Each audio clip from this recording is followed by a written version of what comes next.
हे कुणाचं आहे? हे आईचं आहे, कॉफी आणि डोसा. चला गाईच, आता आपण आईला देऊया coffee and dosa. I coffee and dosa आहे बघ, उठ. मला माहित नाही ग गोळी. अशा पद्धतीने डोसा करून घ्यायचा, त्याच्यावर तेल सोडायचं. बटर सोडलं तर? बटर किंवा पण तूप? चालते की, तूप चालते, बटर चालते, काहीही वापरा चालेल. त्यावरही कांदा आणि कांदा कोथिंबीर. कोथिंबीर असं घालायचं. चाट मसाला जरी मारला तरीही चालतं. चाट मसाला नाही का? संपला. तो एव्हरेस्टचा आपण आणलेला तो मारला तरी चालेल. खाणार आहेस तू? आम्हाला प्लेन पाहिजे. सांगते ग. म्हणजे चालतोय, पावभाजीचा मसाला हां. चालतोय. पुन्हा ते आपलं ह्याचं पण चालतं याच्यावर, पनीरचा मसाला असतोय ना.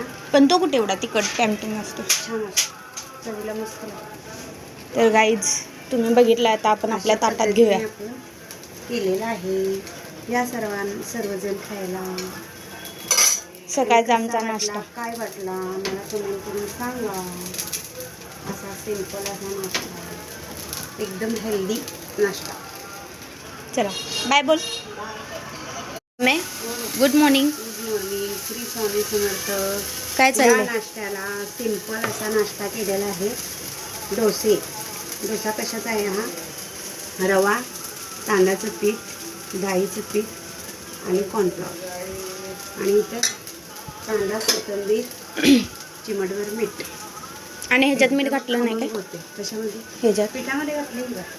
आणि याच्यामध्ये हिरवी मिरची, जिरं असं घालून हे पीठ तयार केलेलं आहे. एकदम सिंपल असा. आणि हा आपला डोसा. आणि हा आपला डोसा. आधी डोसा टाकून घ्यायचा का? आधी डोसा टाकायचा, सांगते तुला मी. ओके.